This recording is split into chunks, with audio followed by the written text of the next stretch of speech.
आप सभी विद्यार्थियों का हार्दिक स्वागत, हार्दिक अभिनंदन। प्रिय विद्यार्थियों, हिंदी साहित्य बीए पार्ट फर्स्ट का फर्स्ट पेपर, जिसमें आपके सभी के लिए यानी मीरा आपके पाठ्यक्रम में है, संत काव्य में मीरा जो पाठ्यक्रम में है उसका तीसरा भाग पढ़ेंगे। और आज का जो भाग है बहुत विशेष भाग है, परीक्षा के लिए भी विशेष है। क्यों विशेष है इसके बारे में मैं थोड़ा सा आपको बता दूं कि मीरा के दो भाग हमने पढ़े, जिसमें दोनों में पहला भाग तो बहुत ही इंपॉर्टेंट था, क्योंकि उसमें परिचय के साथ साथ मीरा की काव्यगत विशेषताएं थी, जो वो भी बहुत अधिक परीक्षा के लिए विशेष था। दूसरा भाग हमने पढ़ा जिसमें केवल व्याख्याएं थी, तो व्याख्या से संबंधित यदि हम ज्ञान करना चाहते थे दूसरा भाग भी पूरा। आज का जो ये तीसरा भाग है, इस तीसरे भाग में देखिए हम क्या क्या पढ़ेंगे। बहुत अधिक महत्वपूर्ण भाग है, तो इसको आप स्किप मत कीजिएगा और पूरा देखिएगा, ताकि आज जो है वो आप इस टॉपिक का पूरा ज्ञान प्राप्त कर सकें। आज के टॉपिक में खास रोचक बात है नवधा भक्ति का ज्ञान। मीरा के काव्य में नवधा भक्ति का ज्ञान, यानी 9 प्रकार की भक्तियां जो मीरा के काव्य में बताई गई है, उनका वर्णन भी आप पढ़ेंगे। मीरा के 3 पद जो रह गए थे उनकी व्याख्या पढ़ेंगे। इसके अलावा हम 2 ऐसे चुनिंदा प्रश्न पढ़ेंगे जो आपके परीक्षा के लिए इंपॉर्टेंट बनते हैं। यानी मेरी तरफ से मैं ये सोचता हूं कि ये प्रश्न अगर आप हल कर लेंगे, इतना कर लेंगे, तो आप मीरा से संबंधित कोई भी प्रश्न आएगा तो उस प्रश्न को आप आराम से हल कर पाएंगे। और इससे पहले के जितने भी टॉपिक है, चाहे आप हिंदी साहित्य के देख लो, चाहे आप राजनीति विज्ञान के देख लो, हिस्ट्री के देख लो, चाहे जनरल हिंदी के देख लो, चाहे जनरल इंग्लिश के देख लो, पांचों विषय के जो पेपर हैं, पांचों विषय के जो पाठ हैं, वो सारे के सारे प्ले लिस्ट में पड़े हुए हैं। प्ले लिस्ट में जाकर के उनकी लिस्ट बनी हुई है, वहां पर यानी जैसे हिंदी की अलग है, राजनीति विज्ञान की अलग है, पॉलिटिकल साइंस अर्थात हिस्ट्री की अलग है, इसके अलावा जनरल हिंदी की अलग है, जनरल इंग्लिश की अलग है। सारी जो है वो लिस्ट में बनी हुई, वहां से देख सकते हैं। इसके अलावा आप जो है सर्च करके भी देख सकते हैं। टेलीग्राम चैनल जो है वो आप ज्वाइन कर सकते हैं। टेलीग्राम चैनल का जो लिंक है वो है college classes by DR Rose, college classes by DR Rose. ये कॉलेज यानी ये टेलीग्राम चैनल का एक आपके ग्रुप है। इस ग्रुप में भी आप ऐड हो सकते हैं, जिसमें डेली आपके लिए जो लेसन है वो अपडेट होते रहते हैं। तो आइए हम ज्ञान करते हैं, और आज की परीक्षा के हिसाब से बहुत अधिक महत्वपूर्ण है, तो आप इसको पूरा देखें, पूरा पढ़ें। तो आइए चलते हैं। सबसे पहले 2-3 पद है, उन पदों को देख लेते हैं। बहुत सारे विद्यार्थियों ने कहा सर तीसरा कब जारी करेंगे, कब जारी करेंगे, तो आज ये तीसरा भाग है। पहला इसमें लिखा है कि राणा जी थे जे रदियों में जानी, जैसे कंचन तहत अगन में और निक्षत 12 बाणी, लोक लाज कुल कांड जगत की दई बहाय जस पानी, और अपने घर का पर्दा कर ले मैं अबला बहुरानी, तरकस तीर लगो मेरे हियरे गयक गयो सनकाणी, सब संतन पर तन मनवारू चरण कमल लपटाणी, मीरा के प्रभु राख लई है दासी आपनी जानी। यानी इसमें बात वही है, आपको प्रसंग लिखना है, मीरा की पदावली से लिया गया है, और इसमें अपने आराध्य श्री कृष्ण की वंदना करते हुए उनके प्रति अपनी भक्ति को व्यक्त किया गया है। अब हम इसमें जैसे एक दो जो है 12 बाणी, 12 बाणी का अर्थ होता है खरा सोना। 12 बाणी का अर्थ क्या होता है? खरा सोना होता है ना। और इसी के जैसे एक दो जो हैं शब्द जिनको हम देख लेंगे।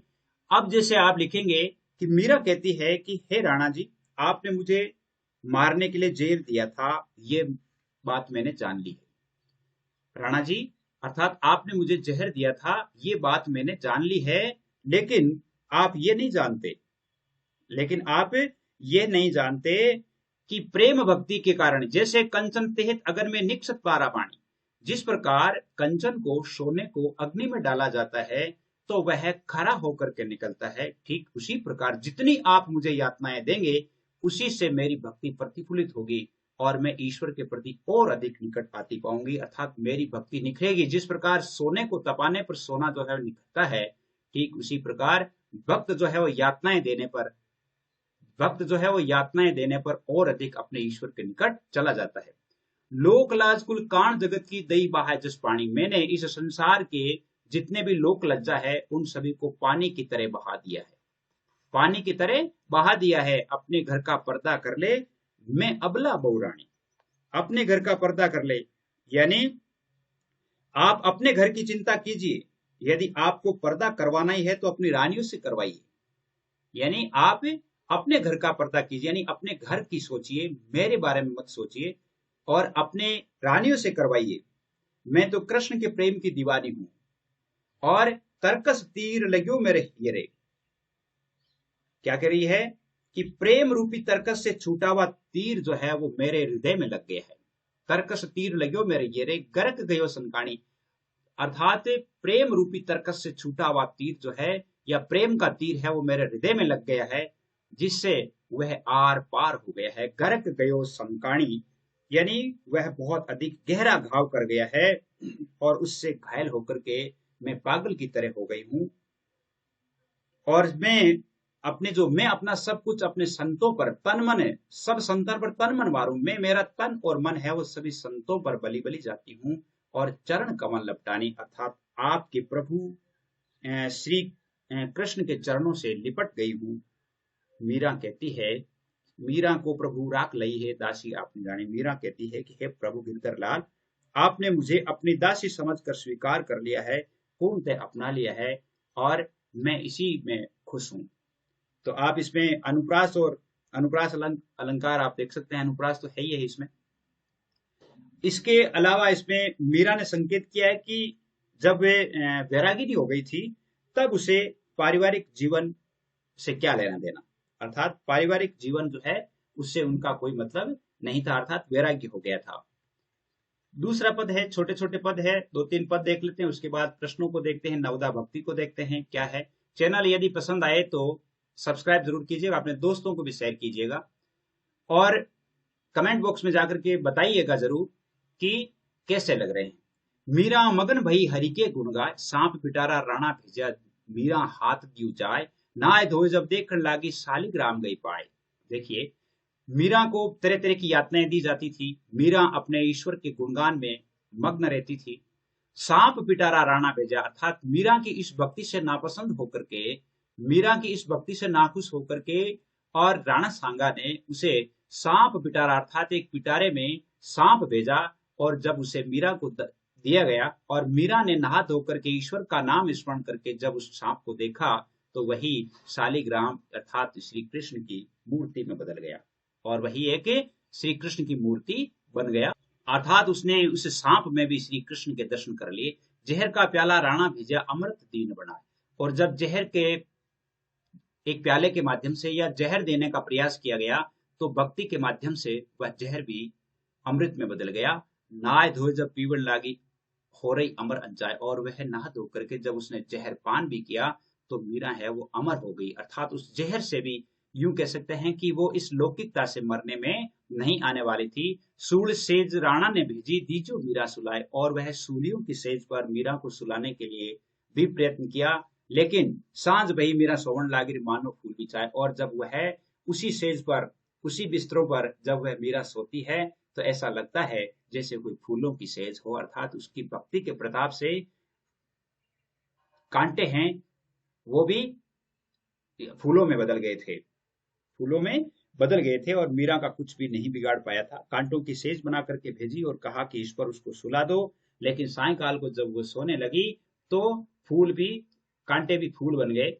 और मीरा के प्रभु सदा सहाय राखे, विघ्न हटाए। मीरा अपने प्रभु से कहती है कि मेरे प्रभु तो ऐसे हैं जो हमेशा विघ्न मुझसे दूर रखते हैं। भाव भजन में मस्त डोलती गिरधर पे बन जाए। और वह ईश्वर के भजनों में, श्री कृष्ण के भजनों में मस्त होती हुई, मग्न होती हुई श्री कृष्ण पर बलि बलि जाती है, श्री कृष्ण पर न्योछावर हो जाती है। इसमें अनुप्रास और उत्प्रेक्षा अलंकार है। उत्प्रेक्षा अलंकार है, मानो फूल बिछाए ना, इसमें सांझ भई मीरा सोवण लागिर, मानो फूल बिछाए, तो इसका अर्थ है इसमें उत्प्रेक्षा अलंकार है, अनुप्रास तो है ही है। तीसरा पद और ये लास्ट पद है, इसके बाद हम प्रश्न देखेंगे। हेली मासू हरि बिन रयो न जाए, सास लड़े मेरे ननद खिजावे, राणा रहो रिसा। हेली मारी हरि बिन रयो नहीं जाए, हेली मारी हरि बिन रयो नहीं जाए, सास लड़े मारी ननद खिजावे, राणा रयो है रिसाए, हेली मासू हरि बिन रहियो न जाय। यानी कहती है कि पहरो भी राखियो चौकी बिठाए रो ताड़ा दियो जड़ा, पूर्व जन्म की प्रीत पुरानी सो क्यों छोड़ी जाए, मीरा के प्रभु गिरधर नागर ओरन आवे मारी दाय।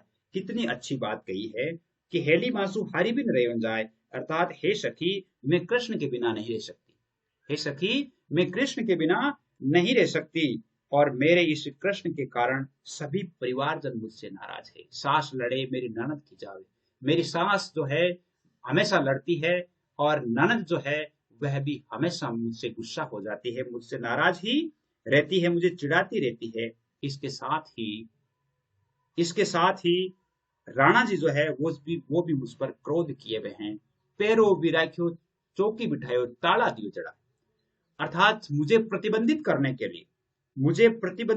के लिए उसने मुझ पर पहरा बैठा रखा है, अर्थात निगहबान रख रखे हैं, और मेरी निगरानी के लिए चौकियां बिठा रखी है, और तरह तरह के ताले भी लगा दिए हैं, मुझे ताले में बंद कर दिया है। लेकिन हे सखी मेरी और कृष्ण की प्रीति जन्म जन्मांतरों की है, लेकिन पूर्व जन्म की प्रीत पुरानी सो क्यों छोड़ जाए। हे सखी मेरी और श्री कृष्ण की का जो प्रेम है वो जन्म जन्मांतरों का है, वह इस तरह छूटने वाला नहीं है। मीरा के प्रभु गिरधर नागर ओरन आवे भारी दाय। मीरा कहती है कि मेरे आराध्य श्री कृष्ण गिरधर लाल है, वही मुझे अच्छे लगते हैं, इनके अलावा मुझे कोई भी अच्छा नहीं लगता है। तो इस पद में सास और ननद का उल्लेख किया गया है जो विचारणीय प्रश्न है। इसके अलावा इसमें अनुप्रास अलंकार का प्रयोग हुआ है, और मीरा ने भक्त के सामने आने वाली यातनाओं का वर्णन भी इसमें किया गया है, और तत्कालीन नारी दशा का वर्णन भी जो है इस पद में हम देख सकते हैं। ये तो थे पद। अब हम देखते हैं कि इसमें आपके कोई प्रश्न जो है वो थोड़े इंपॉर्टेंट प्रश्न मेरी तरफ से। देखिए प्रश्न जो है संतों से संबंधित कोई प्रश्न आते हैं तो एक तो आता है काव्य सौंदर्य का और उनकी भक्ति की विशेषताएं। दो तरह के प्रश्न लगभग आते हैं, घुमा फिरा करके प्रश्न को दिया जा सकता है, लेकिन ज्यादातर जो प्रश्न पूछे जाते हैं वो काव्य सौंदर्य से संबंधित, काव्यगत विशेषताओं से संबंधित ले लो, काव्य सौंदर्य से संबंधित ले लो, या फिर उसकी भक्ति से संबंधित ले लो। अब काव्य सौंदर्य में क्या आ जाता है, भाव पक्ष और कला पक्ष दोनों आ जाते हैं, तो उसमें आप देख सकते हैं। तो मीरा का काव्य सौंदर्य या मीरा की काव्यगत विशेषताओं और प्रवृत्तियों पर शोधान प्रकाश डालिए, तो हम देखते हैं। सबसे पहले हम उत्तर लिखेंगे। अब थोड़ी सी देर आगे हम नवदा भक्ति भी देखेंगे, क्योंकि इसमें ही नवदा भक्ति आ जाती है। नवदा भक्ति देखेंगे, नवदा भक्ति समझाएंगे आपको कि नवदा भक्ति 9 प्रकार की भक्तियां क्या है जो मीरा के काव्य में हमें मिलती है। हिंदी साहित्य के भक्तिकालीन कवियों में मीराबाई का स्थान महत्वपूर्ण है। यद्यपि मीरा का लक्ष्य कविता रच करके काव्य जगत में कोई यश प्राप्त करना नहीं था, उसका उद्देश्य तो भगवत भक्ति में तल्लीन होकर के और अपने आराध्य का गुणगान करना था। मीरा के काव्य में तत्कालीन भक्त कवियों की सदर्श कई ऐसी विशेषताएं और प्रवृत्तियां देखने को मिलती है जो साहित्यिक दृष्टि से अन्यतम है। यानी जो जिस प्रकार अन्य भक्त कवि है उन्हीं की तरह इसमें भी इनकी भक्ति की बहुत सारी विशेषताएं हमें देखने को मिलती है, जिसमें मीरा के का काव्य सौंदर्य यदि देखते हैं तो सबसे पहले हम भाव पक्ष का वर्णन करते हैं। भाव पक्ष में देखते हैं कि क्या है। भाव पक्ष में सबसे पहले नाम रूप की महिमा है या नाम की महिमा है। नाम की महिमा का वर्णन किया गया है। क्या है, अन्य भक्त कवियों की तरह मीरा भी सगुण भक्ति के कारण मीरा ने अपने काव्य में संसार की निसारता और सामाजिक जीवन में प्रचलित अंधविश्वास से दूर रहने का संदेश दिया है। यानी उसने भी कहा है कि यह संसार किसी भी काम का नहीं है और सामाजिक जीवन में जो अंधकार प्रचलित है उस अंधकार से हमें दूर रहना चाहिए। उन्होंने सत्संग, ईश्वर का नाम स्मरण, गुरु की महिमा आदि को मनोविकारों को मिटाने वाला बताया। उन्होंने कहा है कि जब हम नाम स्मरण करेंगे, ईश्वर का नाम लेंगे, सत्संग करेंगे, गुरु की महिमा रखेंगे, तो अपने जो है जीवन में जो मानसिक विकार है वो दूर हो जाएंगे, आदमी एकदम पॉजिटिव हो जाएगा। जैसे उसने समझाया है कि राम नाम रस पीजे मनवा राम नाम रस पीजे, तज कुसंग सत्संगत बैठ नित हरि चर्चा गुण लीजे। इस प्रकार के दोहे लिख लिख करके आप जब लिखेंगे तो एक भी नंबर नहीं कटेगा, और आपका जो जांचने वाला कॉपी जांचने वाला है, जो परीक्षक है, लेक्चरर है, वो भी देखेंगे कि वास्तव में बच्चे ने क्या लिखा है। दूसरी इनकी विशेषता है भक्ति भावना। देखिए आपको जिस प्रकार ये पॉइंट लिखा है, पॉइंट के नीचे अंडरलाइन की हुई, तो आपको भी अंडरलाइन करनी है। You have to underline it. Meera ने माधुर्य भाव या कांता भाव की भक्ति की है। मीरा ने अपने आराध्य श्री कृष्ण को ही अपना पति और प्रेमी बताया है। बिल्कुल भक्ति भावना में उन्होंने कृष्ण को ही प्रेमी और भक्ति बताया, पति बताया है। इस आधार पर अपने आराध्य की उपासना करने से मीरा के काव्य में श्रृंगार रस की मार्मिक अभिव्यक्ति हुई है, क्योंकि उन्होंने अपने पति के प्रति भाव व्यक्त किए हैं तो उनमें श्रृंगार की भावना आना स्वाभाविक है। और और उनकी जो भक्ति है वो माधुर्य भक्ति मानी जाती है। माधुर्य भक्ति जिसमें श्रृंगार रस का वर्णन होता है वो माधुर्य भक्ति के अंतर्गत ही आती है, जिसको कांता भक्ति भी कहा जाता है। क्या कहा जाता है? कांता भक्ति भी कहा जाता है।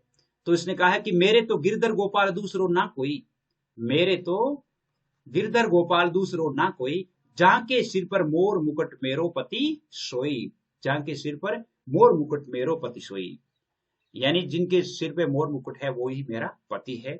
और वह अपने आराध्य प्रियतम की रूप माधुरी पर मोहित होकर के नाचती गाती है और हमेशा उन्हीं की भक्ति में मग्न रहती है। और वह कहती है, माई माई सामरे रंग राची, साज सिंगार बांध पग घुंघरू, लोक लाज तज नाची, यानी मैं तो मेरे ईश्वर के प्रति रंग में रंग गई हूँ। समस्त जो श्रृंगार है, पगों के जो घुंघरू है बांध करके, और मैंने लोकलाज को छोड़ करके और मैं मेरे श्री कृष्ण की हो गई हूं। तीसरी इनकी भाव पक्ष की विशेषता है विरह वियोग की वेदना। मीरा जो है वो अपने जब श्री कृष्ण को याद करती है तो उसमें विरह वियोग भी है, यानी कह सकते हैं कि श्रृंगार का वियोग पक्ष भी इसमें देखने को मिलता है। मीरा ने अपने आराध्य प्रियतम को प्रवासी योगी ओलगिया कहकर के विरह योग में मार्मिक भावों की अभिव्यक्ति की है। उनके पदों में एक प्रेम वियोगिनी की सारी विरह दशाएं निरूपित हुई है, जैसे जोगिया निस्दिन जोऊ बाट, पावन चाले पंथ दुहेलो आड़ा ओगट घाट, यानी मैं निस्दिन जोऊ बाट, अंशवन जल सींच सींच के प्रेम बेल बोई, अब तो बेल फैल गई आनंद फल हुई, यानी मैंने आंसुओं के जल से सींच सींच करके इस प्रेम बेल को बोया है और ये बेल अब तो फैल गई है जिसे आनंद रूपी फल प्राप्त हो रहे हैं। यानी इसमें वियोग के उदाहरण भी हमें देखने को मिलते हैं। तीसरा है इसमें प्रिय मिलन सुख का आनंद भी है, यानी मीरा जो है वो अपने प्रियतम श्री कृष्ण को पाकर के आनंदित भी होती है। मीरा ने यद्यपि अधिकांश पदों में वीर वेदना की अभिव्यक्ति की है, लेकिन कुछ पद ऐसे भी हैं जिनमें वह अपने ईश्वर से साक्षात्कार कर लेती है और उस सुख के क्षणों में कोमलता और आनंद तिरेक भावों से उस मग्न दशा का वर्णन है वो इस प्रकार किया जा सकता है कि मैं तो गिरधर के घर जाऊं, मारो साचो प्रेम प्रीतम देखत रूप लबाऊं, यानी मैं तो गिरधर के घर जाऊं, अर्थात मैं तो मेरे ईश्वर के अर्थात मेरे प्रियतम के घर जाऊंगी और रात यानी रात्रि होगी, रात रात पड़े तहां उठ धाऊं और भोर भई उठ आऊं, अर्थात वहां मैं रात्रि को चली जाती हूँ और भोर होते ही मैं वापस आ जाती हूँ। यूं कह सकते हैं कि वह तो अपने प्रियतम श्री कृष्ण के पास ही रहना चाहती है। पांचवी जो इसकी विशेषता है रहस्यानुभूति। रहस्य क्या है? यानी ईश्वर का जो रहस्य है, ईश्वर एक रहस्य है, इस रहस्य की अनुभूति करना, यानी हमें यह सब महसूस होना कि वास्तव में ईश्वर है, तो वो मीरा के काव्य में मिलता है, रहस्यात्मक अनुभूति मिलती है। यानी मीरा ने अपने आराध्य श्री कृष्ण को आध्यात्मिक रूप में अपना करके और अपना प्रियतम और पति बतलाया है। उन्होंने अपने प्रियतम को कहीं सगुण साकार तो कहीं निर्गुण निराकार भी कहा है। इस कारण उनके काव्य में रहस्यवाद की भावना भी व्यक्त हुई है। उनके काव्य में जो ईश्वर से संबंधित जो रहस्य है वो भी मिलता है। और वो कहती है कि चंद जाएगा सूरज जाएगा, जाएगा धरण आकाशी, चांद जाएगा यानी चंदा जाएगा, सूरज जाएगा और जाएगी धरण आकाशी, पवन पानी दोनों ही जाएंगे, अटल रहे अविनाशी। यहाँ पर अविनाशी जो है एक निराकार या यूं कह सकते हैं कि निर्गुण भक्ति से संबंधित दर्शन भी यहाँ पर होते हैं, तो रहस्यात्मक अनुभूति मिलती है। इसके अलावा उनके काव्य की विशेषता है उनकी भक्ति की सरल भावाभिव्यक्ति। सरल भावाभिव्यक्ति क्या है? मीरा के काव्य में अनुभूति की मार्मिकता है, परंतु कलिष्ठता और जटिलता लेश मात्र भी नहीं। काव्य की अनुभूति बहुत अधिक है, लेकिन उसमें कठिन शब्दों का कोई जटिलता का प्रयोग बिल्कुल भी नहीं है। मीरा सीधा अपने हृदय के कोमल भावों को सरल तरीके से व्यक्त किया है। सभी पदों में विरह, प्रेम, मिलन, सुख, लोक व्यवहार इनका चित्रण हुआ है। कहीं भी भावों का उथलापन या उलझन नहीं है। मायरी में तो लियो गोविंदो मोल, कोई के मूंगो कोई के सूंगो लियोरी तराजू तोल, यानी कहते हैं कि ये इन्होंने मतलब अपनी शब्दावली में ईश्वर का गुणगान किया है। और इसकी अलग विशेषता है काव्य की या भक्ति की गयता। इनके जितने भी पद हैं वो गाने योग्य हैं, गाए जाते हैं। मीरा के सभी पद गए हैं, विविध राग रागनियों में गाए जाते हैं। इनकी मूल भाषा राजस्थानी मिश्रित गुजराती है। राजस्थानी है मूल भाषा तो, लेकिन उसमें गुजराती मिश्रित है और इसमें कुछ जो राग है वो लोकगीतों की तरह आती है। इसके अलावा मीरा का जो काव्य है मुक्तक काव्य है, क्योंकि इन्होंने प्रबंध काव्य लिखा नहीं है, मुक्तक काव्य लिखा है। मीरा का संपूर्ण काव्य मुक्तक शैली में रचित है। उनके काव्य में मुक्तक काव्य के सभी गुण अर्थात दृश्यमान है। भावों का आवेग है, तीव्रता है, मार्मिकता है, और इन सभी की दृष्टि से मीरा के पदों में हार्दिक अनुभूतियों की सशक्त व्यंजना हुई है। इसके अलावा काव्य में यदि हम देखें कलात्मकता, ये भाव कला पक्ष है, तो कला पक्ष यदि हम देखें तो कला पक्ष में जैसे मान लो अलंकार देखें तो मीरा के काव्य में अलंकारों का प्रयोग अनायास ही हुआ है, जानबूझ करके नहीं किया गया है, अनायास ही हुआ है। क्यों? क्योंकि उन्हें अलंकार शास्त्र का ज्ञान ही नहीं था। उन्होंने अपना काव्य पांडित्य प्रदर्शन के लिए नहीं लिखा, उन्होंने अपना काव्य स्वांत सुखाय लिखा है। जैसे तुलसी ने अपना काव्य स्वांत सुखाय तुलसी रघुनाथ गाथा लिखी थी, उसी प्रकार उन्होंने भी स्वांत सुखाय लिखा है। जैसे अनुप्रास का उदाहरण देखिए, मोहन मूर्त सांवरे सूरत नैना बने विशाल, मैं आ रही है, इसका मतलब है कि अनुप्रास है। रूपक देखिए, भजमन चरण कमल अविनाशी, चरण कमल, चरण रूपी कमल अर्थात रूपक है। जू चातक गण कू रटे है, मछली जू पानी जू, जैसे यानी उपमा अलंकार है। तो इसमें जैसे अलंकारों का प्रयोग है वो इनके काव्य में सहज ही हुआ है। इसके अलावा इनकी विशेषता है भाषा। मीरा के पदों में भाषागत कलात्मकता का सर्वथा अभाव है। ऐसा नहीं है कि उन्होंने कोई जैसे पांडित्य प्रदर्शन हेतु अलग से शब्दों को उठाया हो, ऐसा नहीं है। बोलचाल की भाषा में जो शब्द आए हैं उन्हीं को उन्होंने लिखा है। उनके पदों की मूल भाषा राजस्थानी है, जिसमें ब्रज के और गुजराती के शब्दों का मिश्रण भी हुआ है। तो इस प्रकार इस प्रश्न का उत्तर आप ऐसे लिखते। अगला प्रश्न है जिसमें हम नवदा भक्ति पढ़ेंगे। क्या पढ़ेंगे? नवदा भक्ति का ज्ञान पढ़ेंगे, भक्ति की विशेषताएं पढ़ेंगे। यानी प्रश्न आ जाता है कि भक्ति काल में मीरा का योगदान बताते हुए मीरा की भक्ति भावना स्पष्ट कीजिए, या भक्तिकालीन कवियों में मीरा का स्थान निर्धारित करते हुए मीरा की भक्ति भावना की विशेषताएं बताइए। मीरा की भक्ति की क्या विशेषताएं हैं या मीरा की भक्ति भावना कैसी है, उसके बारे में हम देखते हैं। तो भक्ति भावना में जो तुलसी ने क्या बताया था कि नवदा भक्ति है, तो नवदा भक्ति क्या है वो हम अभी जानते हैं। तो इस प्रश्न को हम ऐसे लिखते हैं कि मीरा कोई कवित्री नहीं होकर के एक भक्त साधिका थी। अपने आराध्य को परम प्रियतम मानकर वह पदों की रचना किया करती थी। इस कारण उनकी रचनाओं में प्रेम पूरी भक्ति भावना के विविध रूप अभिव्यक्त हुए हैं। मीरा के काव्य में प्रेम की पीर, विरह वेदना, आत्मनिवेदन, आत्मसमर्पण ये प्रमुख स्वर है। और मीरा की भक्ति है वो कांता भाव की या माधुर्य भाव की भक्ति मानी जाती है। कांता भाव की जिसमें श्रृंगार रस का वर्णन है, और श्रृंगार रस का वर्णन वो इसलिए करती है क्योंकि उन्होंने अपने ईश्वर को अपना पति माना है। तो सबसे पहले है माधुर्य भाव की भक्ति या कांता भक्ति। मीरा ने अपने आराध्य से, यानी जैसे मान लो अभी हम देखेंगे इसकी भक्ति की विशेषताएं हैं, लेकिन आगे क्या है कि उसमें जो 9 प्रकार की भक्तियां बताई है उनमें से मीरा की भक्ति कौन सी आती है वो हम देखेंगे। मीरा ने अपने आराध्य से अपना दाम्पत्य भाव का संबंध दर्शाया है। मीरा ने अपनी प्रेमा भक्ति को अलौकिक बताकर अपने आराध्य को एक और अविनाशी कहा है, तो दूसरी ओर लौकिक रूप में श्री कृष्ण को अपना प्रियतम और प्राणाधार स्वीकार किया है। जैसे ना, मेरे तो गिरधर गोपाल दूसरो ना कोई, जाके सिर पर मोर मुकुट मेरो पति सोई, अर्थात यानी यहाँ पर सगुण का भाव है और दाम्पत्य भाव भी है। दाम्पत्य भाव से प्रियतम के रूप पर मोहित होने, उसे रिझाने के लिए प्रेमिल भावनाएं व्यक्त की गई है। इसी कारण मीरा की भक्ति वो माधुरी भक्ति या कांता भाव की भक्ति मानी जाती है। क्यों मानी जाती है? क्योंकि उसने ईश्वर के साथ दाम्पत्य संबंध स्थापित किए हैं, और दाम्पत्य संबंध स्थापित किए हैं तो फिर दाम्पत्य संबंध में जो श्रृंगार के का वर्णन होना चाहिए वो भी इसके काव्य में मिलता है। तो इस कारण इनकी भक्ति है वो माधुर्य भाव या कांता भक्ति मानी जाती है, कांता भाव की भक्ति है। मीरा ने स्वयं को प्रियतम श्री कृष्ण को के रूप माधुर्य पर मुग्ध बताया है और उन्हें अपने नेत्रों में बसा करके अपने प्रेम रस में डूबी हुई रहने का उल्लेख किया है। ईश्वर से कहते हैं कि बसो मेरे नैनन में नंदला, मूर मुकुट मकराकृत कुंडल अरुण तिलक शोभार, यानी ईश्वर का इस प्रकार वर्णन भी किया है उन्होंने। आराध्य का रूप चित्रण भी किया है, अपने आराध्य श्री कृष्ण ने उनका रूप चित्रण भी किया है। भक्ति की यह परंपरा रही है कि भक्त अपने को साकार रूप का, उसके अंग प्रत्यंगों का, उसकी रूप छवि का सम्मोहन अनेक प्रकार से वर्णन कर उसका कृपा पात्र बनना चाहता है।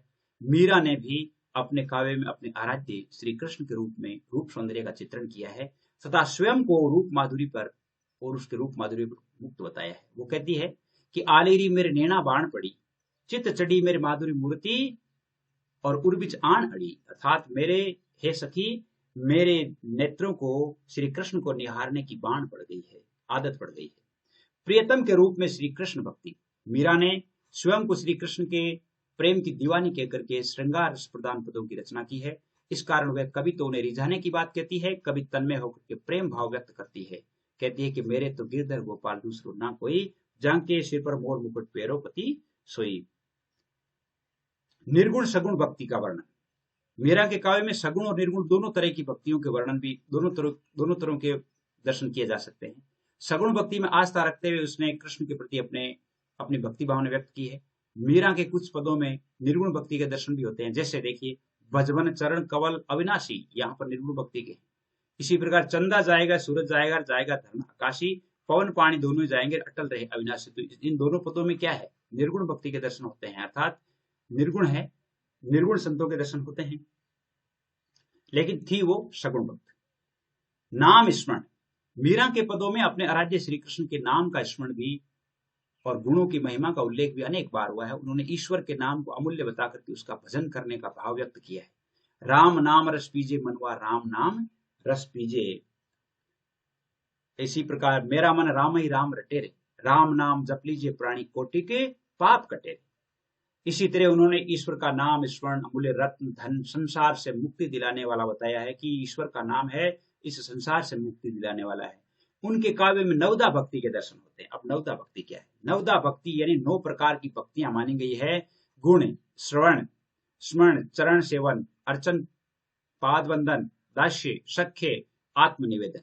अब इनको तुलसीदास ने किस प्रकार बताया, देखिए तुलसी। अब आप इस पद को आप लिख सकते हैं कि जैसे तुलसी ने 9 प्रकार की भक्तियां बताई थी, वो सारी की सारी उसके यानी मीरा के काव्य में भी मिल जाती है। जैसे तुलसीदास कहते हैं कि प्रथम भगति संतन करे संगार, दूसरी रतिमम कथा प्रसंगा। पहले भक्ति करते कहते हैं कि जो संतों के साथ रहते हैं। संत का मतलब होता है कि जो सत्य व्यक्ति होते हैं। संतों के साथ रहना एक पहली भक्ति है। दूसरी रतिमम कथा प्रसंगा, अर्थात जहां कहीं भी भगवान की कथा होती है वहां पर मन लगाना, वहां पर रसिकता लाना, ये दूसरे प्रकार की भक्ति है। गुरुपद पंकज सेवा, तीसरी भक्ति अमान, अपने गुरु की सेवा करना, ये तीसरी भक्ति है। चौथी भक्ति मम गुणगन करई कपट तजगान, और चौथी भक्ति वो होती है जो यानी बिल्कुल बिना कपट छल फरेब के निर्दोष होकर के और निष्काम भाव से ईश्वर का नाम स्मरण करता है, चौथी भक्ति है।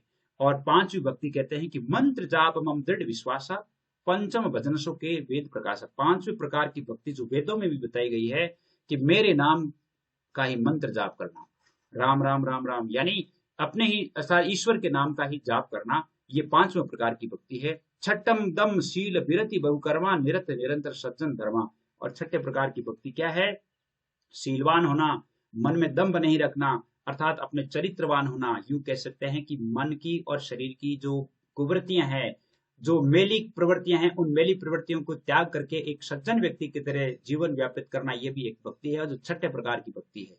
सातवां सममोही मैं जग देखा, और सातवीं यह है कि संपूर्ण संसार को राममय देखना। मोही मैं जग देखा, मोते संत अधिक करे लेखा। और संतों का साथ करना और सातों प्रकार की वो भक्ति है जिसमें इस संसार को राममय देखना। हर एक व्यक्ति में, प्राणी में, जहां कहीं भी हम उसमें ईश्वर को देखते हैं।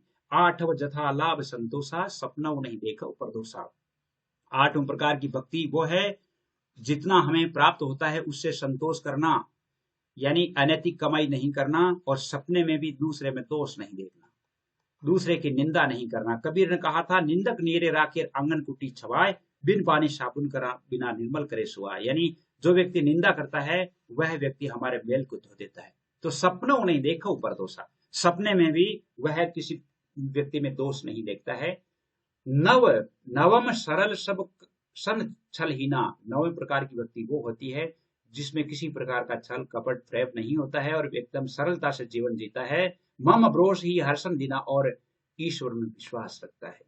नवमहु एकहु जिनके हुई, नारी पुरुष सचराचर सोई। अगर इनमें से 9 प्रकार की भक्तियां हैं, उनमें से किसी के प्रकार एक भी प्रकार की भक्ति होती है तो यूं मान लो कि उसका कल्याण हो जाता है। तो इनमें से आप कौन सी भक्ति कर रहे हैं वो आप देख सकते हैं। तो इसी प्रकार मीरा के काव्य में ये मिलता है कि करूं अबला कर जोरे श्याम तुम्हारी दासी, दासी मीरा लाल हृदय तारो अब मोही। यानी मीरा कहती है कि अब मुझे तरण तारण कर दीजिए और मैं आपकी दासी हूं। तो इस प्रकार मैं ये समझता हूं कि ये दोनों प्रश्न आपके लिए बहुत अधिक महत्वपूर्ण है। आप इसको पूरा अच्छा देखें। चैनल पसंद आए तो जरूर सब्सक्राइब कीजिएगा, अपने दोस्तों को भी शेयर कीजिएगा और इसके साथ साथ यानी अगले वीडियो या अन्य वीडियो देख करके डिस्क्रिप्शन में देख लिया करो। डिस्क्रिप्शन में जो वीडियो के लिंक्स है वो लगभग दिए हुए होते हैं। इसके अलावा प्लेलिस्ट में तो होते ही हैं। आज के लिए बस इतना ही। जय हिंद, जय भारत।